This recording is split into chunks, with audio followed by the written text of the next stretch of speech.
Is poly life less stressful than JC?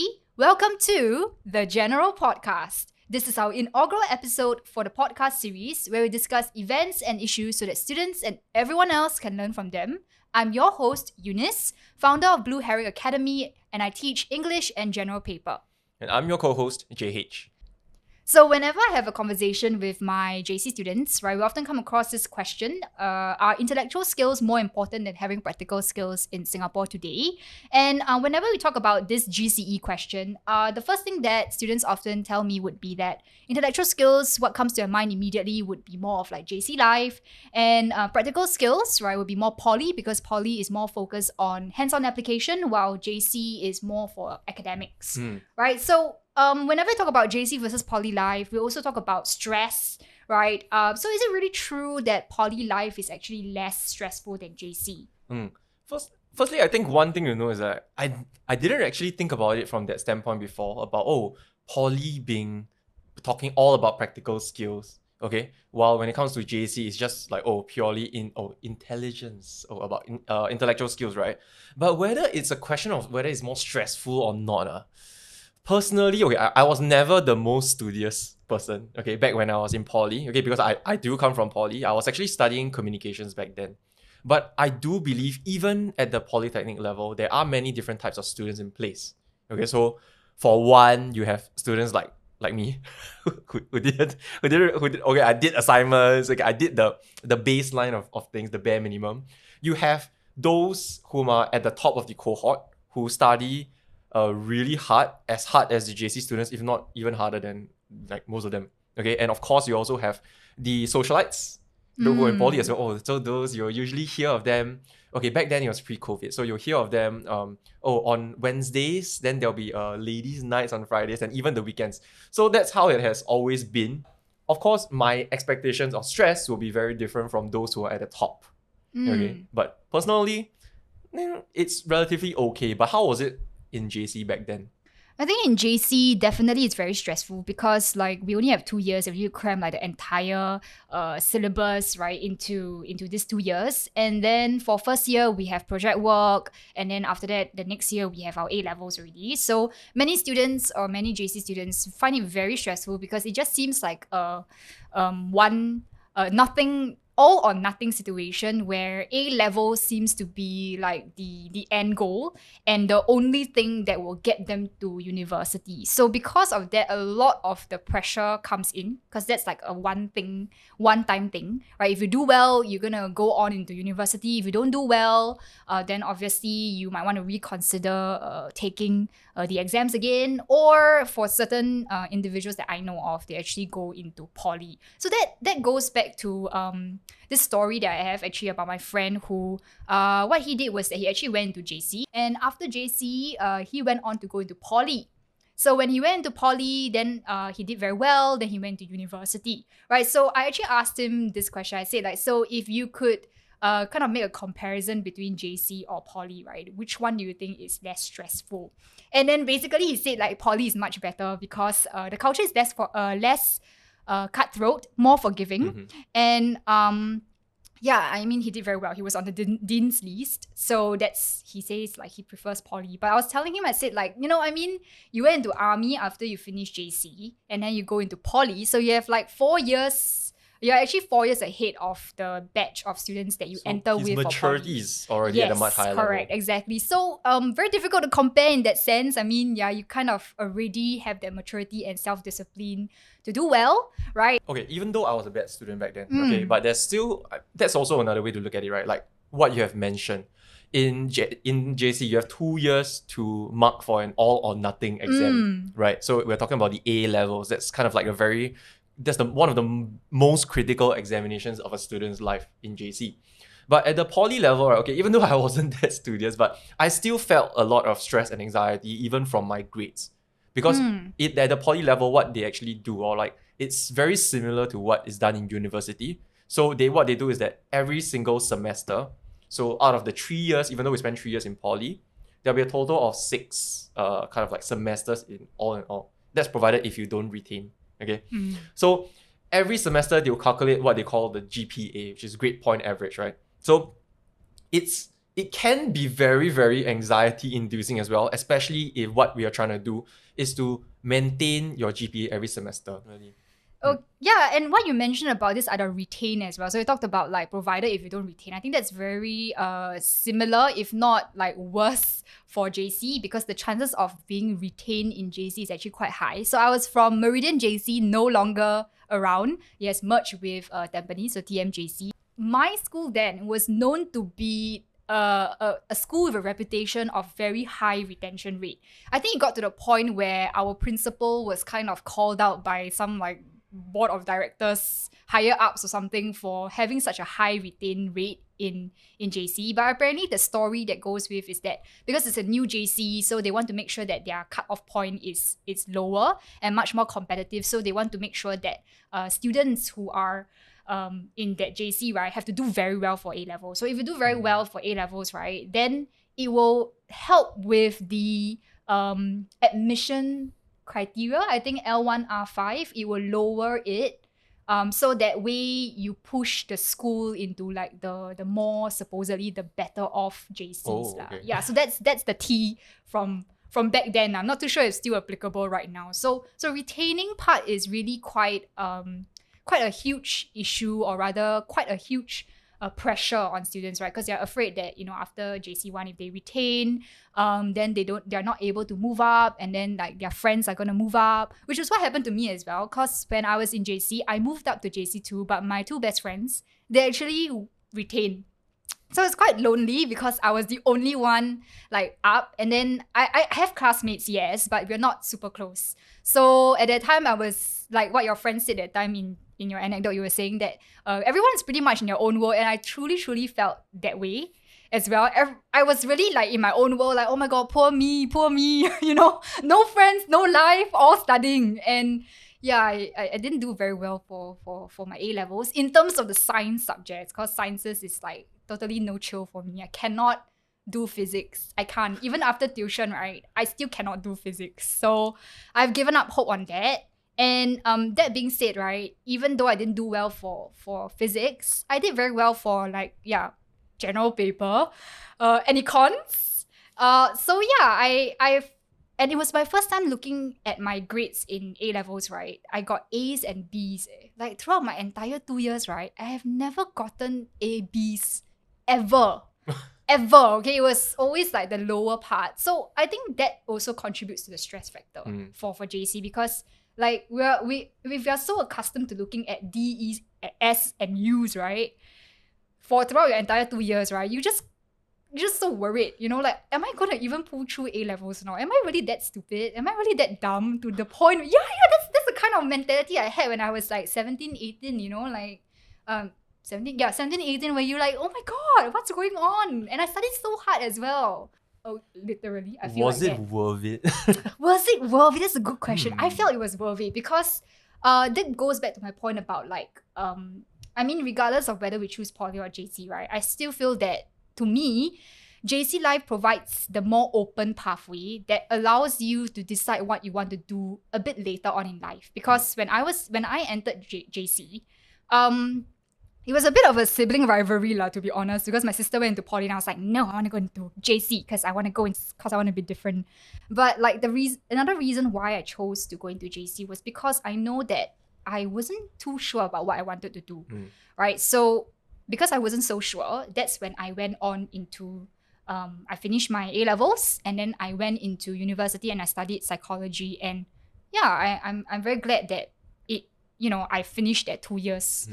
Of I don't know how I managed to do it, but yeah, I was glad. It's interesting you brought that bit up though, because actually I was in the same position as you. I was the kind of student who didn't know what I want to do. But here's where our difference lies. Is that even though I didn't know where I wanted to go, what I wanted to do, I still chose the poly route eventually. But I must admit though that I remember that, okay, because I was in the School of Communications, right, like Film and Media Studies in Yan. But when I first entered the class, okay, I was this guy who didn't know what I wanted to do. But I recalled that as with every introductory session, they'll start asking us one by one. And I do recall that most of my classmates, they every single time, like, we got to them, why do you choose this course in particular, this related course? Why do you do marketing?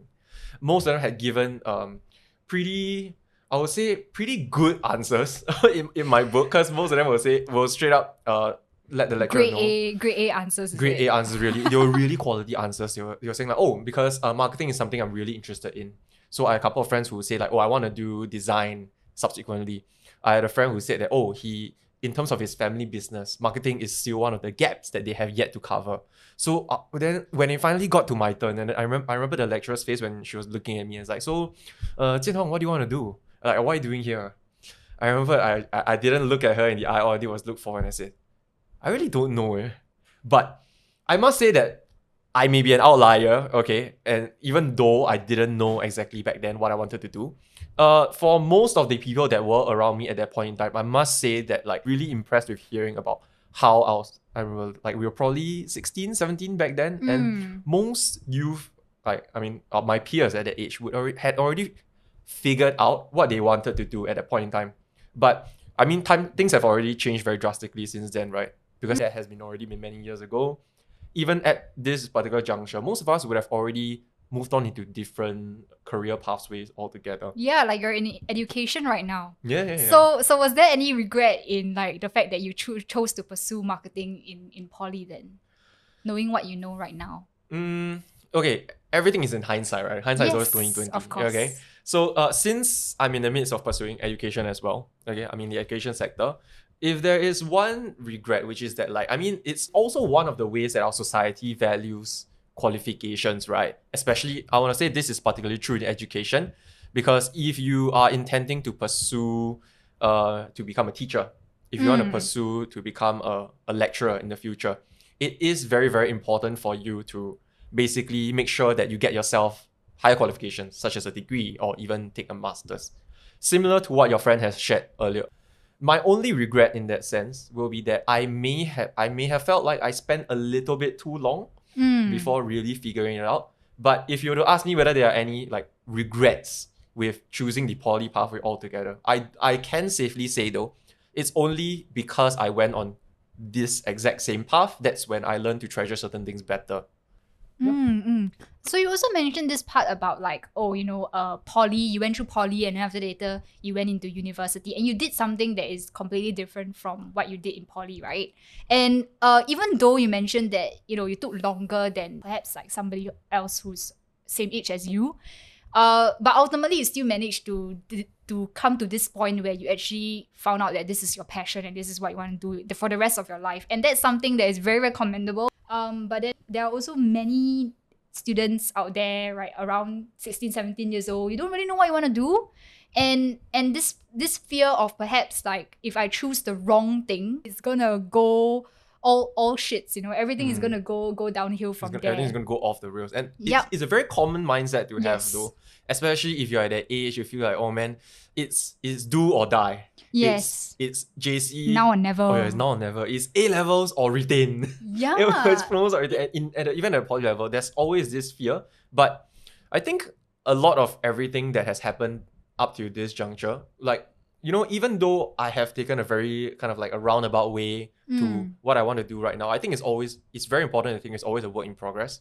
And it's also very important to kind of like make sure that you also do realize that either poly or going to poly or JC, it's not the end of the line. Yes, Yeah, correct. there's Like you can always like in the middle of poly, you realize that, oh crap, this specialization is not really what I want to do. Or after you graduate from poly and then you realize that maybe this is not what I want to do when I go into university, right? So you can definitely still go into university choosing a totally different specialization.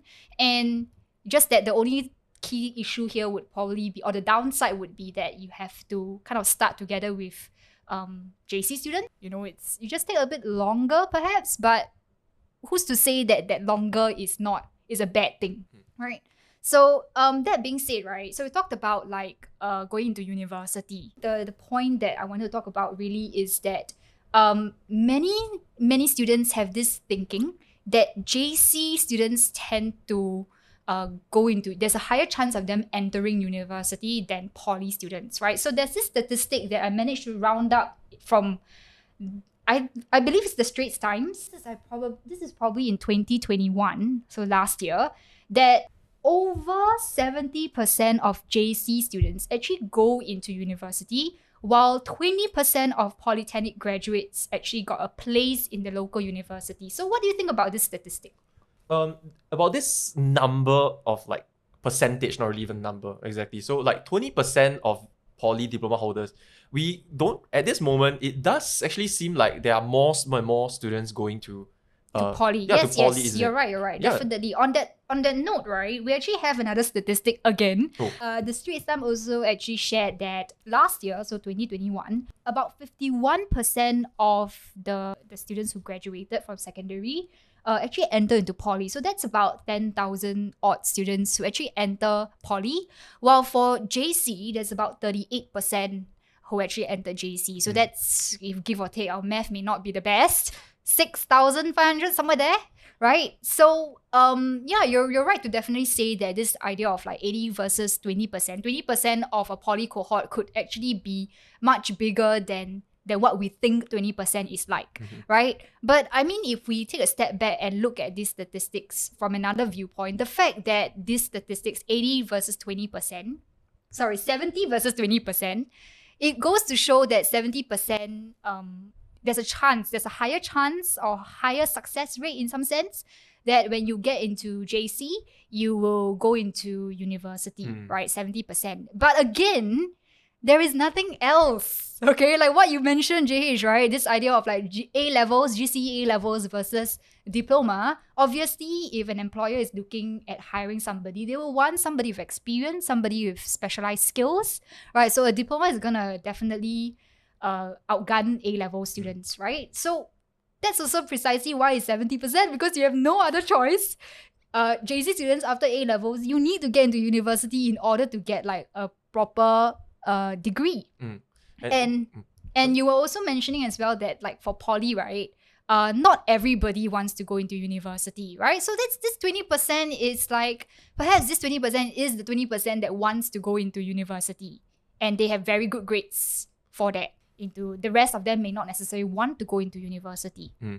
Actually, it was right as you mentioned that then I realized that I was one of those students from poly. Actually, I never had the intention to go to university from the start. Okay, because of personal circumstances at that juncture. Okay, it was only until much later on then I had that realization that I should continue to pursue a higher education, right? But with what you have said, which now had that it has sunk in. For JC students, it does seem as though that like, what else can you do with with A-level cert? The only way is forward. Okay, go to university. It's only because at that juncture, maybe I did have that choice as to whether I should or I should not go to university. It wasn't the case where I had nowhere else to go, right? I could continue on to pursue my career, or I could perhaps continue go on to pursue a degree. And of course, the latter option was something that I did go on to subsequently. I mean, the conversation here that we are going with is JC versus poly. But if we are talking about working experience, right, like employer hiring, in terms of different industries, then the real question that we should be talking about shouldn't be about JC versus poly, but about degree versus diploma, right? Because like, why are you comparing between diploma versus like A-level? So we have both team diploma. we have both stood and acknowledged the fact that it's true that you can't really do anything much with an A-level cert. It's really a kind of like what do we call this, stepping stone to university. Yeah, so I would say that that's the main focus of what an A-level cert is. And obviously with an A-level cert, because it's quite general studies, so you get to choose whichever specialization you want in university. So you have that like freedom in that sense for the A-level cert. And for those of you who are also thinking of going overseas to study, then A-level cert will definitely be something that overseas universities, they will look at, because especially for like, this is kind of like in future if you want to go into a private U overseas, they do look at pretty well recognized examinations. So like GCE Cambridge, GCSE for UK, we have the American one, which is, what do we call the SATs? Yeah, the SATs, correct. So if you really want to go overseas and you want to study university, that's when they will look at all these examination certification. rather than like you getting a diploma. So that's I would say it really depends on like where you're heading. Where do you want to go after you finish JC, right? Or poly. Okay, so anyway, that's for the GCE side. Then for this part about diploma versus degree, right? My sister is actually, I mentioned before, she was from poly, and she's actually currently working in healthcare, right? Healthcare industry, and she's a med tech, so she basically like analyze blood samples in a laboratory. English, can we pronounce that properly? So she's basically doing that, and she actually went on to work after finishing her diploma. And then what happened was that she realized that she's doing the same amount of work as a degree holder. It's just that she's not getting paid as high as a degree holder. Apparently they get paid like $700 to $800 more than a diploma holder. So that's why after she finished her diploma, even though she didn't have the intention to further her studies, she felt that it was necessary because she wants to earn the money. Yeah, $700 to $800 per month is actually quite a huge deal. It's quite a big difference though. Throughout the entire year. So she went on to do private U, and she got a degree, and she managed to get a higher pay. Right. So I also asked her as well. I said, like, is there a distinction between private U degree versus like local U degree, like NTU, NUS, SMU? These are the supposedly more prestigious, prestigious universities in Singapore. And she says that for her company, because it's a case by case basis, and for her company that she was working at that time, they don't really make a distinction between that, but they do make a distinction between individuals who have a degree with honors versus those that don't have honors. And it's like a difference of $100 only. Yeah, but she did mention that it does differ if you go into a government sector. Perhaps look at what university are you from, specifically for research, especially because research, right, they do kind of want to see where you come from, like which university, and according to her, she did mention like perhaps research, right, they would probably want to take the top tier like graduates, because I mean, NTU, NUS, not so much of SMU. I think SMU is kind of like more business centric, so a bit application in terms of already. Some of those like research specializations, perhaps research just not as specialization. credible in certain industries. Yeah, so NTU, NUS is kind of like the top tier already in Singapore, and they do want those graduates from there because like they do have connections with professors that are teaching and doing research for that institute. So that's where like they probably will look for those individuals, those graduates. But on the other hand, from my own personal experience as well, in terms of whether having a diploma is entirely sufficient, I would say that like previously when I was working in PR, in public relations, okay, it's also it's under a subset of marketing. When I got my very first full-time job from there, one thing that was actually valued from it, more specifically my internship experience that I gotten back then as well. Because in poly, what they'll do is that they'll make us go for a compulsory 6 months internship. So I did realize that at that point in time, that experience was something that made me stand out even more from, let's say, even certain degree holders. And at that point in time, I had two realizations I did notice. So one of which was actually that, I am a diploma holder. Like, why am I sitting in this seat when there's actually someone more widely qualified than me? And it was only at that juncture then I also did realize that, hey, I do have something that like maybe even in some cases degree holders don't have, right? And that was work experience from that sense. So that was actually kind of like a very good leeway for me to get into a job. But with what you have mentioned as well, there are certain industries, professions, yes, where perhaps qualification can perhaps become a barrier to entry. And that's pretty important to take note as well though. So whether like a diploma or a degree, like it's the same argument with like A-levels versus diploma. It's not even, in a sense you could say that it's not even a contest, right? But from that particular standpoint as well, it also pretty much stems from this very societal thing where in Singapore we are like, any job prospect, even if you're looking out for job openings, what's the minimum requirement that you'll always see? Like bachelor degree. Yeah, minimum bachelor degrees. And most of these jobs, they don't even ask you which is your specialization, which bachelor's degree you are specialization in. Not saying all of them, but perhaps even some of them. And that's also because, like in Singapore, there is so much emphasis on a bachelor's degree, right?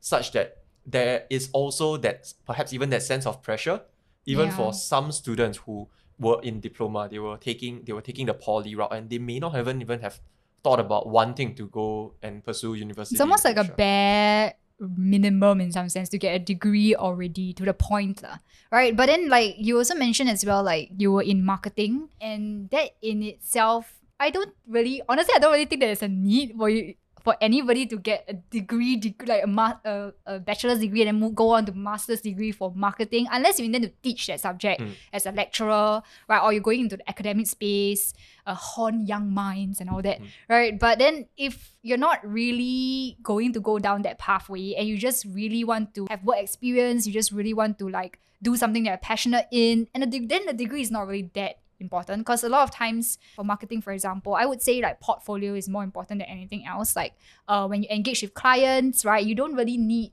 like, oh, I got a master's degree in marketing. They will be like, yeah, sure, but can you show me your portfolio so that whether we can match or not? Do we pass the vibe check? Like vibe check. Vibe check. Like, oh, I like your aesthetics.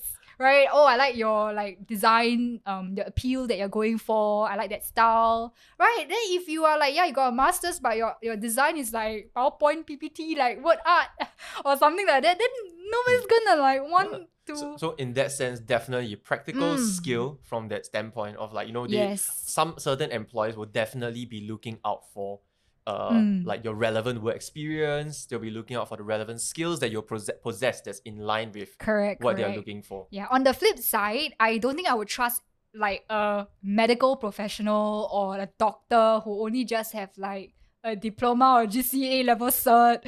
Okay, I think that's a little bit too sus, too suspicious here, I would need some sort of like certification here to know that yes, you have passed like the standard requirements to be a doctor and all that, right? So I think it really depends on which industry that you're gunning for. I do think that what you've mentioned about how Singapore as a whole, we tend to be very like always after paper chase, right? Always after the next academic qualification, always trying to get degrees and all that. And I think it got to a point where, to be honest, right, when I think about this, I'm like, is that something similar to Taiwan education landscape? Because it's very common to actually get a university degree in Taiwan. Like almost everyone has a university degree because they have kind of lowered the barriers of entry to get into university. So that's what I heard from my Taiwanese friend, that he was like saying it's pretty common to have a university degree already, and that's why a lot of the hiring companies, right, don't exactly look at your degree because it's a given already. So I'm wondering whether Singapore actually ever get to that point where like they would totally remove this criteria because everybody has to get a degree already. And then again, we start to think like, is university really that important already? Because since everybody's going to go through it, isn't it just like a normal thing already? Or like almost like compulsory education, Yeah, but that's Taiwan, right? We also have Germany. So in Germany, the education system is pretty interesting. They actually have two very distinct pathways. One is more vocational driven, while the other one is more academic driven. So academic means like you intend to be a lecturer, teacher, a doctor, researcher. All these would then kind of put you in the academic pathway. But then in vocation, you get to like do other stuff, like more hands-on application, right? So it's not a matter about which one is better than the other or which is more important. It's just what is your preferred route that you intend to pursue.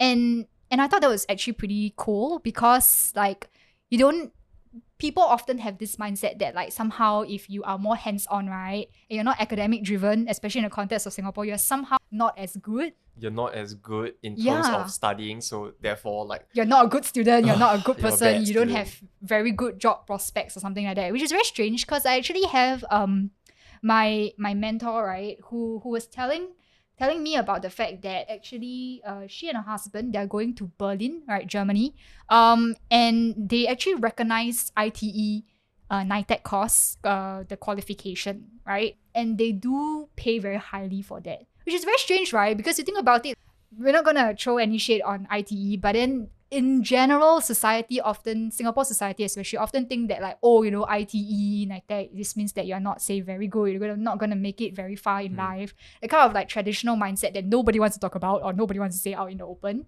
But it's actually highly valued in other countries like Germany because they do value vocational skills. And things like carpentry. What? Carpentry is like... To us, it's going to sound like, I don't want to... strange. Yeah, I don't want to be fixing... Like my table, wooden table, this is something that like other people who are more hands-on, they do one, that kind of thing. So I was really going to earn less than me. But then in countries like Germany, the person who makes this table is probably going to earn higher than me, who teaches.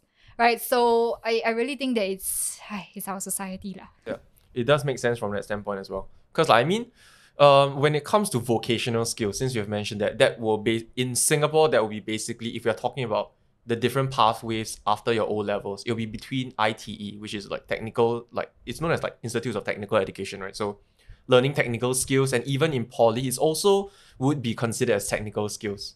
So we do also see this shifting mindset as well, especially since more and more students are choosing to go to poly. Means that in general, they are getting more and more receptive to this idea. So that's probably where we'll end off regarding the differences across the different education systems across in Singapore, right? We're bringing it back to Singapore right over here. Since we talk about this thing about JC versus poly, do take note that the joint admission exercise, JAE, for those Sec 4 graduates out there, okay, I believe the application ends on 4th February, right?